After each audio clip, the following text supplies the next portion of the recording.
नमस्ते and good morning to all.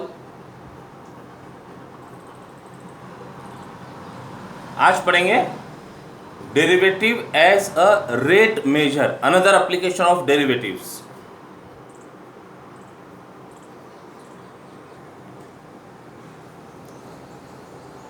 एक बार कंसेप्ट समझ लेते हैं। जो ऑलरेडी हमने डेरिवेटिव का डेफिनेशन पढ़ा था, फर्स्ट प्रिंसिपल ऑफ डेरिवेटिव, उसी को रिकॉल करने की जरूरत है। तो suppose y equal to f of x be a function. Suppose y is equal to f of x be a function. ठीक, x axis y axis origin. अब मान लो यहां पर हमने कोई एक पॉइंट लिया x1, तो ये जो डिस्टेंस है ये x1 हो गया। पैरेलल टू y एक्सिस पर जो डिस्टेंस होगा वो कहलाएगा f ऑफ x1। तो यहां पॉइंट यदि P नाम दिया तो इसके कोऑर्डिनेट हो जाएंगे x1 f ऑफ x1। ठीक है। अब जो सेकंड पॉइंट है वो सेकंड पॉइंट बहुत पास में ले रहे, x1 के बहुत पास में ले रहे, तो x चेंज हुआ ऐसा बोलकर। अब बहुत पास में ले रहे मतलब यहीं ले रहे ऐसा कहते हैं, लेकिन दिखने के लिए थोड़ा सा हम यहां सपोज करते हैं। Suppose this is x2, change in x varies from x1 to x2। तो ये जो चेंज है दिस इज कॉल्ड, अच्छा पहले फंक्शन की बात कर लेते हैं। जब ये x2 है तो ये जो डिस्टेंस होगा पैरेलल टू y एक्सिस ये कहलाएगा f ऑफ x2। फंक्शन दिया है y equal to f of x, तो ये पॉइंट के coordinate q x2 f of x2 ऐसा लिख सकते हैं इसको। So for a function y is equal to f of x, let x changes from x1 to x2 as shown in figure. Then ये जो चेंज है x1 से x2 जो चेंज हुआ, तो it is denoted by say delta x is equal to x2 minus x1 is the change in x। अब x में change हुआ तो y में भी चेंज दिख रहा है। ये q बहुत पास में है, नेबरहुड है ऐसा कहते हैं उसको। Therefore delta y is the change in y, f of x2 minus f of x1 is the change, corresponding change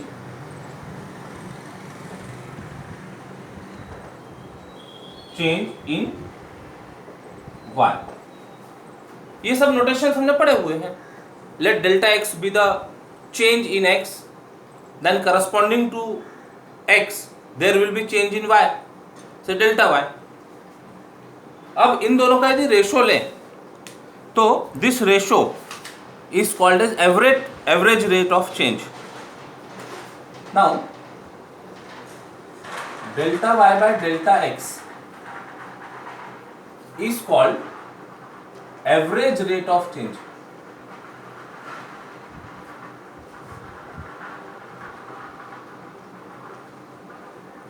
average rate of change of y with respect to x।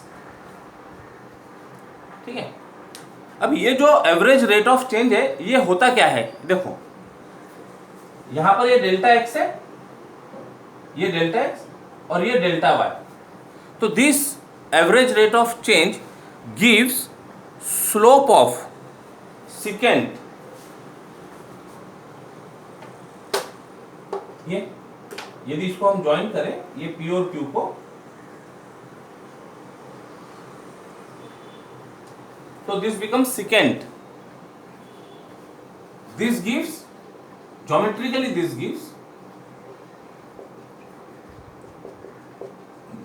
gives slope of secant PQ। ठीक है। Second, दो point को intersect करते हुए जा रही है। ठीक, अब देखो, अब यदि जो पॉइंट Q है, ये पॉइंट Q को कर्व के ऊपर ही P तक के लाया जाए, मतलब क्या, ये x2 को, मतलब बहुत स्मॉल चेंज है ऐसा बोलकर, x2 को यदि कम किया जाए, यानी x1 के पास यदि पहुंच रहा है, मतलब x2 यदि x1 के पास पहुंच रहा है, मतलब क्या हो गया, x2 माइनस x1,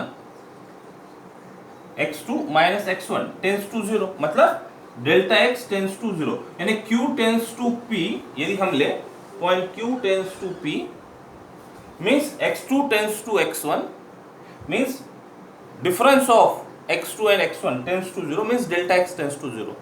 तो यदि इसका लिमिट ले लें तो क्या होगा, यहां देखो, यदि ये जो पॉइंट है, ये पॉइंट Q यदि पास में आ रहा है तो ये सेकेंड की पोजीशन चेंज होते चले जाएंगी। ठीक है, ये पॉइंट Q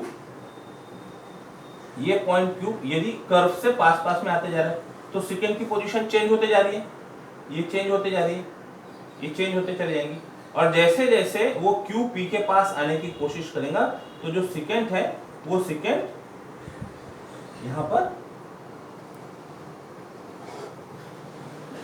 P पर टेंजेंट बन जाएंगी, सो when limit delta x tends to 0, limit of this expression gives slope of the tangent. This is also called instantaneous rate of change of y with respect to x. First principle of derivative में पढ़ा था ये, ठीक है, इसको mention कर देते, इतनी बातें।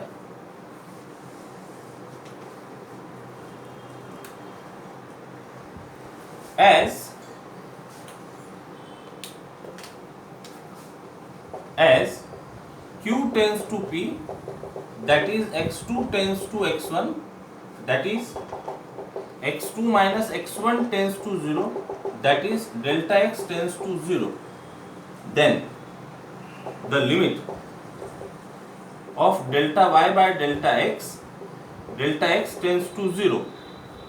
यदि मान लो ये एक्सप्रेशन रख दें तो this is what, limit f of x2 minus f of x1, delta y था ये, और delta x x2 minus x1 which is nothing but delta x tends to 0।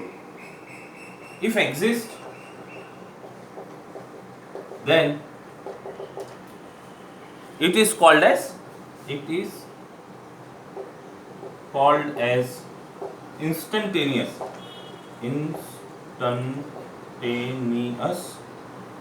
rate of change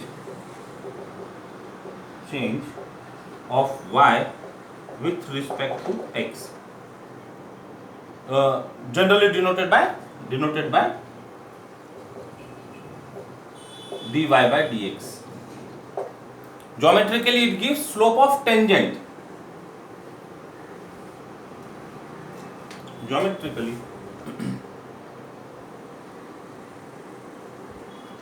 it gives slope of tangent at P, slope of tangent to the curve y equal to f of x at point P, x1 f of x1। तो इसका मतलब ये जो dy by dx है, this is first principle of derivative basically.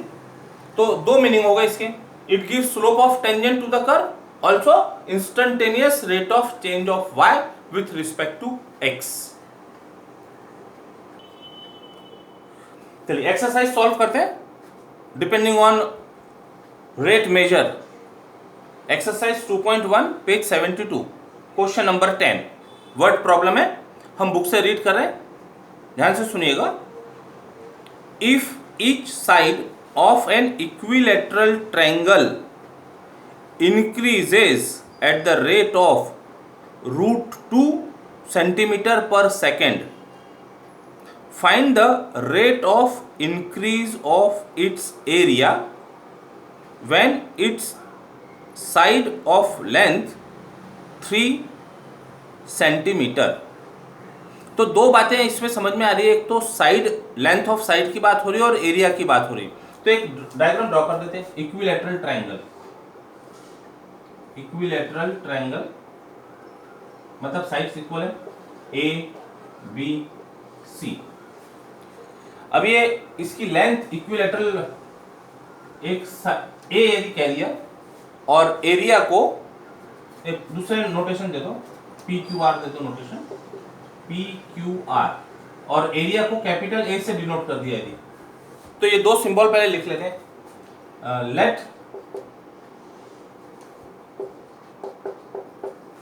Late a be the area, let a and capital A be the side and area of equilateral triangle, equilateral triangle PQR respectively. Then according to the problem, then according to the problem, अब क्या दिया हुआ है वो mention करते हैं। If each side of equilateral triangle increases at the rate of √2 centimetre per second, तो उसका रेट चेंज दिया हुआ है साइड का, क्या, dA/dt is equal to √2 centimetre per second. This is given. Each side of an equilateral triangle increases, अब ये जो वर्ड इंक्रीजेज है वो यहाँ पर पॉजिटिव साइन के साथ लिखा जाएगा, और यदि मान लो यहाँ पर कभी वर्ड डिक्रीज हो तो यहाँ नेगेटिव साइन लिखा जाएगा।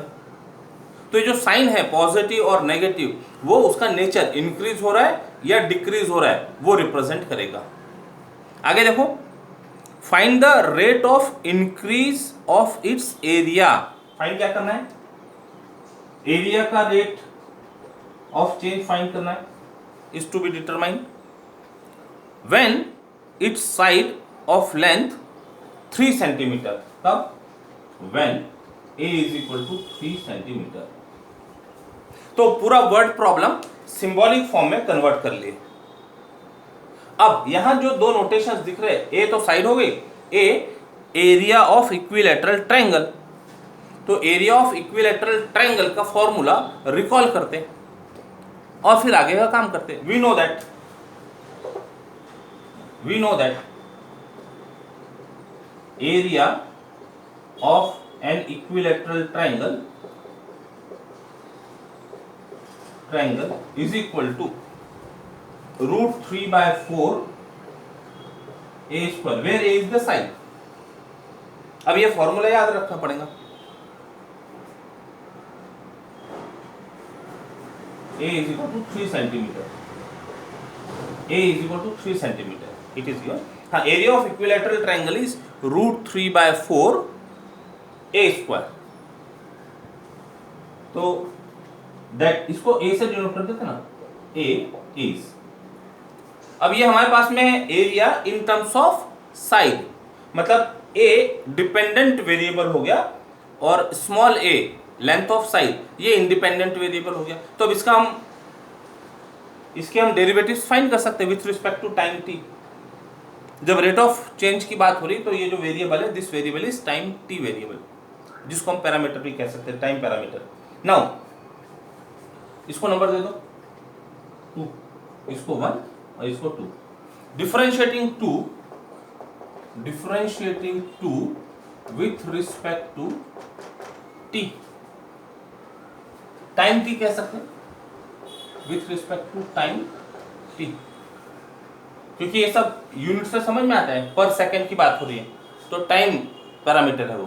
क्या मिलेगा देखो, dA/dt इज इक्वल टू √3/4, तो कांस्टेंट है, a स्क्वायर का derivative with respect to t, तो पावर फंक्शन जैसा हो गया, चेन रूल लग जाएगा, 2 times a dA/dt बाय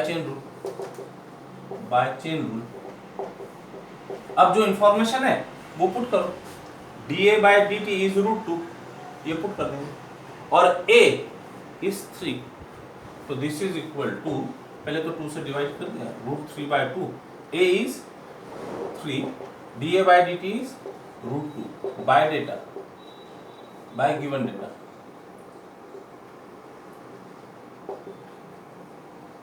ठीक है, दिस इज इक्वल टू 3√3 और ये √2 से ये डिवाइड हो जाएगा, तो √3/√2 इंटू 3। क्या लिख सकते जैसा ज्यादा, 3√3 डिवाइडेड बाय √2, या एक साथ मिलाना हो तो दिस इज 3√3/2। एरिया की बात हो रही है, इसकी वजह से सेंटीमीटर आया होगा, ये ए की वजह से सेंटीमीटर आया होगा, और इसकी वजह से सेंटीमीटर पर सेकेंड, मतलब centimetre into centimetre per second, तो इसका जो यूनिट होगा that will be centimetre square पर सेकेंड। वर्ड में मेंशन करेंगे, therefore the rate of increase of area, the rate of increase of area of given equilateral triangle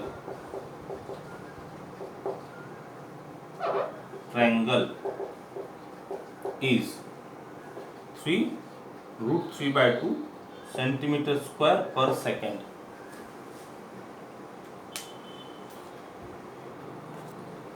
ये denominator से यदि रूट हटाना चाहें तो √2 से ऊपर नीचे मल्टीप्लाई कर दो, तो डिनोमिनेटर में इरेशनल नंबर हटाया जा सकता है, तो दिस कैन बी √2 से ऊपर नीचे मल्टीप्लाई कर दिए तो ये बन गया 2, ये हो जाएगा 6।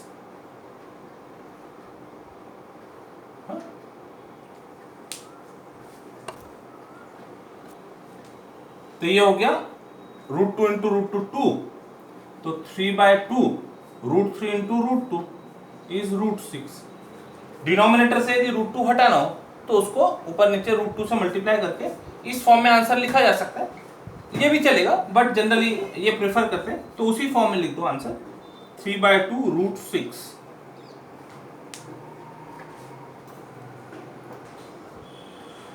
नेक्स्ट प्रॉब्लम देखिए 16, सेम एक्सरसाइज का क्वेश्चन रीड कर रहे हैं। If water is poured into an inverted hollow cone whose semi vertical angle is 30 degree. अच्छा साथ साथ में फिगर भी ड्रॉ करते चलते हैं। तो इन्वर्टेड कोन कहा है और पानी भरना उसमें, तो नेचुरली आइसक्रीम कोन के समान होना चाहिए।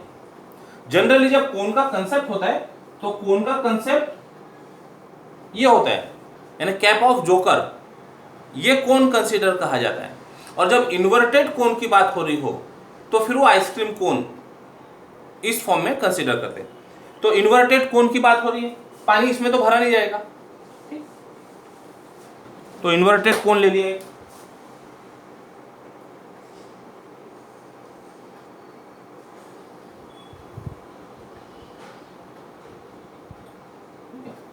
Inverted cone with semi vertical angle 30 degree. Semi vertical angle मतलब ये जो स्लैंट लाइन है, ये स्लैंट लाइन का एक्सिस से जो एंगल तैयार होता है this is 30 degree, this is called semi vertical angle.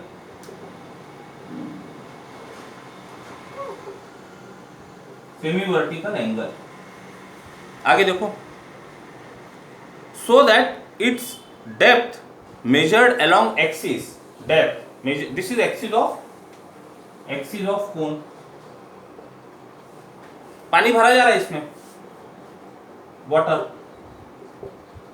तो पानी भर रहा है, ये बढ़ रहा है, पानी का लेवल बढ़ रहा है। So that depth that is measured along axis increases at the rate of 1 centimetre per second. अब डेप्थ बढ़ रही है मतलब हाइट बढ़ रही है, तो मान लो यहां पर कहीं पर ये पानी का लेवल इतना आ गया, तो यहां तक कि जितना ये वाटर लेवल तो ये जो होगा इसको हम हाइट कह देते हैं, से दिस इज h। और सर्कल का जो सर्कल का ये सर्कमफरेंस है, जैसे पानी भरते जाएगा वो भी ऊपर होते जाएगा, ये इसको रेडियस कह देते r, radius of that circle. ठीक है, तो क्या दिया है इस लैंग्वेज में, depth increases at the rate of 1 centimetre per second. Depth increase हो रही है, ये बढ़ रही है, मतलब h बढ़ रहा है, मींस dh बाय dt is 1 centimetre per second, ये दिया हुआ। Find the rate at which volume of the water increases. Volume of the water, अब ये वॉल्यूम किस शेप में होगा? नेचुरली जब कोनिकल शेप में हम पानी भर रहे हैं तो जो वॉल्यूम है, यदि मान लो इसको हमने जमा दिया और निकाला तो ये शेप का हमको आइस मिल जाएगा, तो volume will be in the form of cone. तो वॉल्यूम ऑफ कोन का रेट ऑफ चेंज फाइंड करना है, कब? When depth is 2 centimetre. तो फाइंड करना है dv by dt when depth is 2 centimeter, h is 2 centimeter। अब एक बार पूरा प्रॉब्लम रीड करते हैं और यहाँ जो जो मेंशन किया है उसको उसके साथ कोऑर्डिनेट करके समझिएगा। If water is poured into an inverted hollow cone, inverted hollow cone, this is inverted hollow cone, inverted hollow cone whose semi-vertical angle is 30 degree, so that its depth measured along axis increases at the rate of 1 centimeter per second. Find the rate at which volume of water increases when depth is 2 centimeter। तो पूरा word problem symbolic form में convert हो गया। अब ये जो symbol हम use कर रहे हैं इसको पहले मेंशन कर देना होगा। तो कौन कौन से सिंबल दिख रहे हैं हमको? h डेप्थ के लिए दिख रहा है, डेप्थ कहो या हाइट कहो उसकी, v वॉल्यूम, और ये एक r है रेडियस, वो भी चेंज होगा ना। जैसे जैसे पानी ऊपर आएगा तो जो ये सर्कुलर पोर्शन है ये लेवल बढ़ते जाएगा तो r भी चेंज होगा। तो इतना सब मेंशन कर दें। लेट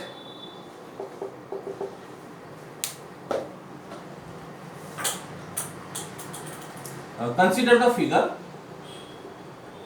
काफी कुछ यहां हमने मेंशन कर दिया। कंसीडर द फिगर, ठीक है। लेट क्या बात हो रही है? h r and v be the height,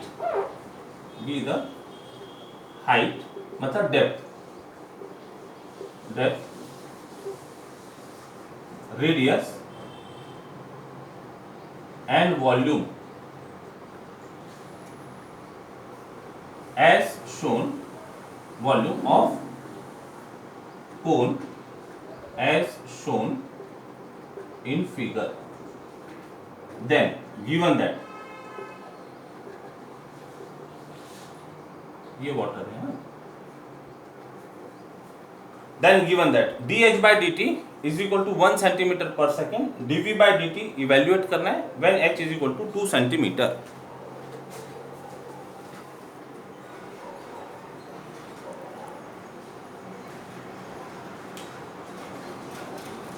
अब फॉर्मूला रिकॉल करना होगा वॉल्यूम ऑफ कोन का, तो वॉल्यूम ऑफ कोन का फॉर्मूला रिकॉल करो। We know that volume of cone is V is equal to 1/3 pi r square h। यही notation जो हमने यूज किए यहाँ पर, यही नोटेशन यूज करते हैं। अब देखो यहाँ हो क्या रहा है, V तो डिपेंडेंट है, V डिपेंडेंट है, किस पर डिपेंडेंट है? R भी चेंज हो रहा है और H भी चेंज हो रहा है, दोनों चेंज हो रहे हैं। तो ऐसा तो नहीं चलेगा, हमको dv by dt फाइंड करना है, dh by dt दिया हुआ है। मतलब यदि v h के टर्म में होता तो सब ठीक हो जाता था। ये जो एक एक्स्ट्रा का इंडिपेंडेंट वेरिएबल दिख रहा है ये इंडिपेंडेंट वेरिएबल को यहां से हटाने की जरूरत है। आर को हटाने की जरूरत है। कैसे हटाया जाएगा? तो उसके लिए ये एक एडिशनल इंफॉर्मेशन प्रॉब्लम में है, सेमी वर्टिकल एंगल। ठीक, ये सेमी वर्टिकल एंगल 30 डिग्री यहां बैठा हुआ है। देखो ये जब रेडियस है और ये हाइट है, तो यहां पर राइट एंगल ट्रायंगल बनते दिखेगा, ये राइट एंगल ट्रायंगल। तो राइट एंगल ट्रायंगल में 30 के अपोजिट साइड आर हो गई और 30 का एडजेसेंट साइड एच हो गया, और ये जो स्लैंट साइड है ये हाइपोटेनस हो गई।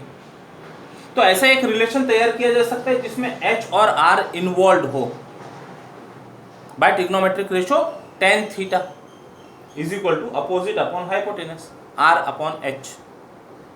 तो ये सब क्यों किया जा रहा है? ये दो इंडिपेंडेंट वेरिएबल है, एक इंडिपेंडेंट वेरिएबल को कन्वर्ट करने के लिए दूसरे में ये काम करना पड़ेगा। तो फ्रॉम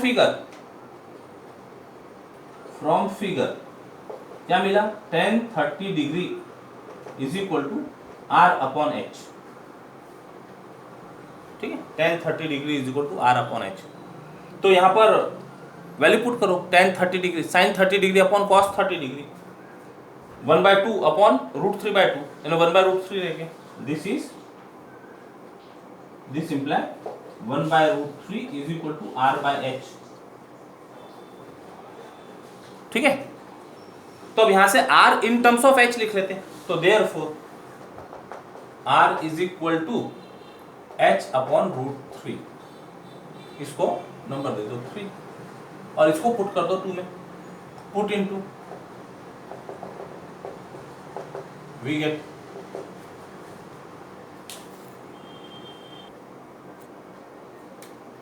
v इक्वल टू ये 1/3 पाई आर स्क्वायर, यानी यहां रखना पड़ेगा h अपॉन √3 का square into h।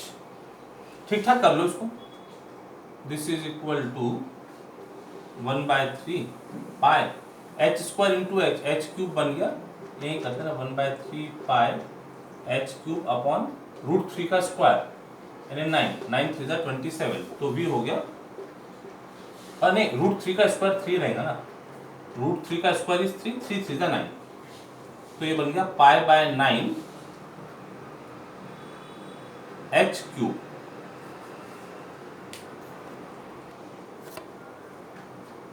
Differentiating with respect to time t, तो dv/dt इज इक्वल टू π/9 तो कांस्टेंट है, इसका डेरिवेटिव 3h², लेकिन t से डिफरेंशिएट कर रहे हैं, dh/dt आ जाएगा, chain rule by chain rule.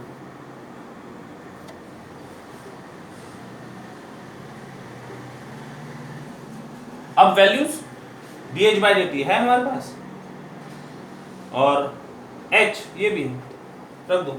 This is equal to, ये तो पहले गया π/3 h, कब 2 सेंटीमीटर की बात हो रही है, तो 2 स्क्वायर dh/dt 1।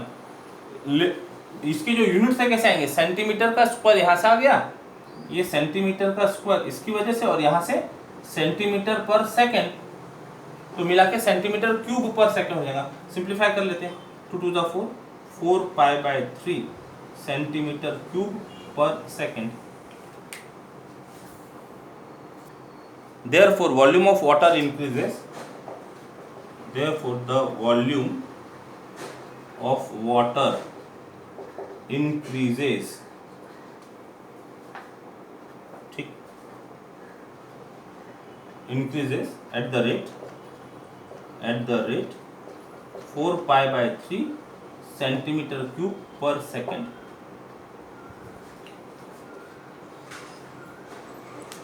यहां सब इंक्रीज की बात हो रही है, इसलिए पॉजिटिव। कुछ प्रॉब्लम में जहां लेंथ डिक्रीज होती है, कहीं लैडर वाले प्रॉब्लम में डिक्रीज होती लेंथ, ठीक है, तो जब डिक्रीज का लैंग्वेज हो तो वहां साइन माइनस लगा दिया जाता है। यदि यही प्रॉब्लम ऐसा होता कि कोन भरा हुआ है और वहां पर एक टैप लगा के वाटर फ्लो हो रहा है, तो जो वाटर लेवल है, जो डेप्थ है, वो डिक्रीज होते जाती, ठीक है, ऐसे भी प्रॉब्लम तैयार हो सकते हैं। आज के लिए इतना ही, रुकते हैं यहाँ पर। Till then take care, bye bye, जय गणित।